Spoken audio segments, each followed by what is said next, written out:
man gulps but raises his fist. The brawl commences. Penelope goes invisible and completely disappears from view. The prisoner to the right of the assailant suddenly jerks, doubling over and coughing as Penelope reappears, having slammed one of her fists into his throat, the other into his stomach. Even though he is still able to fight, he looks severely hurt from the actions. Kiyu reaches out to the man that had assailed and demeaned your group. With quick jabs and chops from his talons, he attacks with a renewed passion.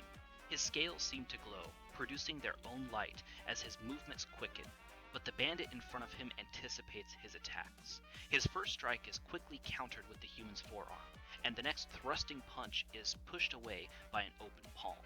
The Savra regains his stance, and looks with intense yellow eyes at the man.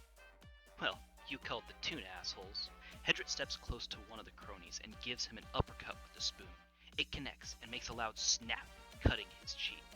The fork follows suit, as she brings up her left against his ear, scratching that as well. She jabs him twice in the ribs, stepping back and letting the plasticware clatter to the floor, bringing her fists up to cover her vitals. Better than a 5-mile run. The bandit in front of Penelope gasps a couple of times, and wildly swings his fists at the girl. Given his lack of clear airway and the nimbleness of his target, Penelope sidesteps and dodges with the grace of a ballerina. The man staggers back, coughing one final time and then regaining his full stance. The man in front of Kiyu begins his own assault of fisticuffs, but finds that the Savra is anticipating his movements. His flurry of fists and chops are seamlessly blocked by the surprisingly agile lizard, leaving the man wondering if picking a fight was a good idea. The final man, irritated by the cuts and the scrapes, plus the punches from Hedrick, launches his own attack. He starts with an attempt to the gut punch, but finds her palm blocking his fist. He changes stances and brings his full force into a punch towards center mass, but Hedrick narrowly sidesteps and misses the blow. He retreats his fists, so sizing up his foe for another attack. The young girl Penelope again disappears. The human looks round before he suddenly lunges forward, stepping once, twice, as his assailant hits him from the rear in an attempt to displace him. However, her blows fall short as she fails to do any lasting damage other than irritating the man and alerting him to her presence.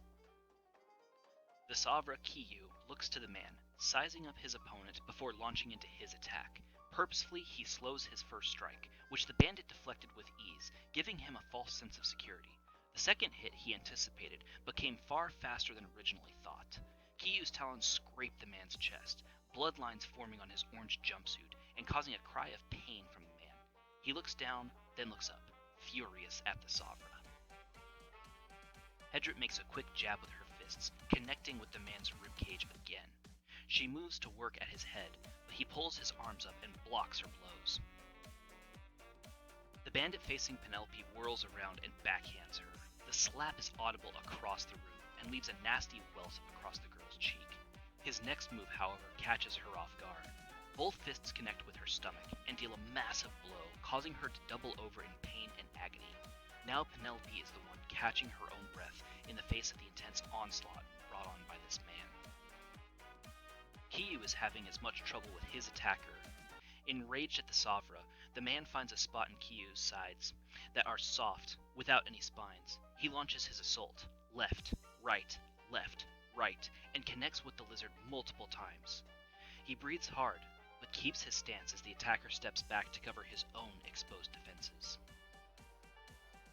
Hedrick's attacker is still reeling from the plasticware attack, and it's showing. The man swings wildly, failing to connect anything meaningful as Hedrick spins around the attacker, who clearly is looking like he is about to pass out from the abuse on his body.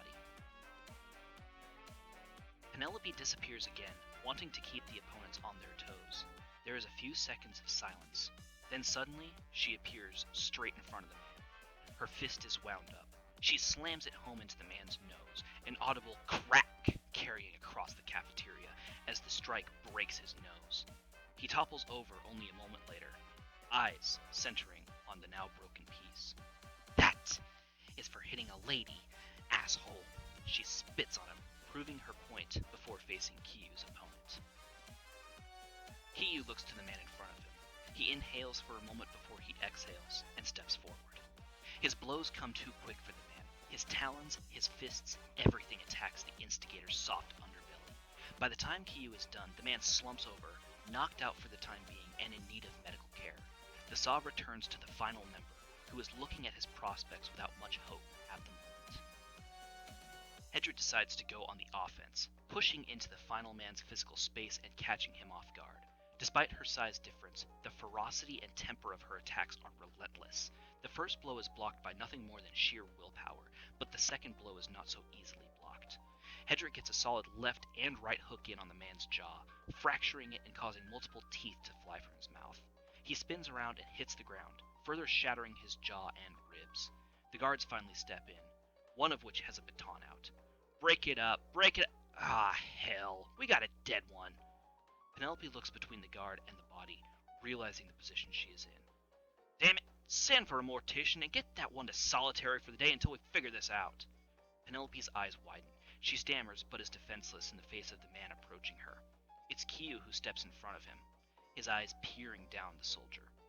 I will not allow you to take her for merely defending herself. I don't want to be left out. Hedra takes a punch at the guard, threatening Penelope. Dumbass, I don't like the way you're treating my people. As Hedrick goes for the punch on the guard, she sees that his baton is out, but still, she goes for the strike. Almost in slow motion, she watches as the fist attempts to connect with his jaw but fails, deflected upward and opening up her core to an attack. The guard brings his baton, full force, towards her stomach with both hands. His finger triggers a button, and the weapon crackles with electric energy. It hits her square in the stomach, the electricity shocking her and stunning her for a solid few seconds as he pulls it away. Penelope sees the attack and doesn't stand for this. Not after making a friend, not after defending herself, not after everything that just happened. She goes invisible and reappears moments later, the guard's revolver in her hand. She levels it and pulls the double action trigger. The shot is true and fair. The .38 caliber bullet nails the guard in the back, causing him to stumble just slightly forward. She looks around, the other inmates aghast and watching in horror as the turn of events is occurring. Seeing his new friend attacked so violently and harshly, the Savra sees nothing but red towards the guard. He runs up and begins tearing into the man, claws and fists bared as the man stumbles forward. Razor-sharp talons tear his armor and skin. By the time the Savra is done, the guard looks like he is barely on his 2 feet.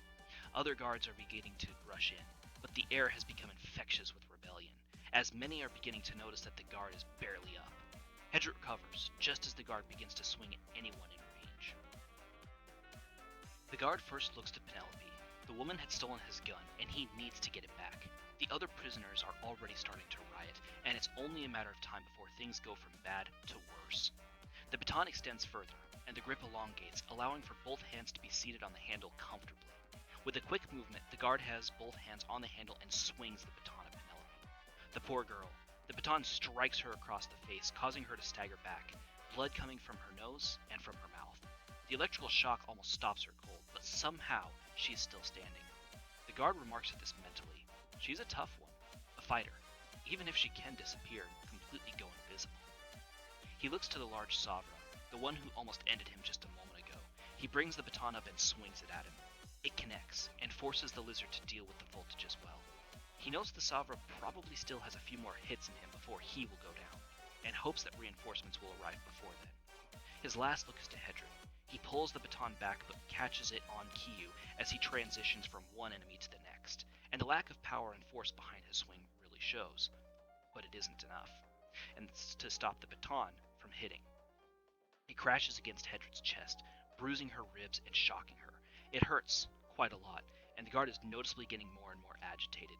It looks like the other prisoners are now beginning to riot a little less, but you wonder if perhaps you can beat this guard, if that would be enough to convince the others to openly attack. The guard lines up his baton against Penelope and swings away. The poor girl is reeling from the last attack and doesn't have time to move, to step, to dodge, to even think. The baton strikes her chest. An audible cracking of ribs is heard as she drops to the ground. The guard chuckles at the limp woman, who just dropped in front of him.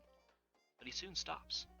He feels the breath on the back of his neck, the warm and dry breath of the Savra. Turning, he brings the baton to the Savra, who catches it in his hand. Going for the electric button, the Savra yanks it from him just before he is able to get to the button. Fumbling for something, anything on his belt, he steps back once, twice, but he can't get away.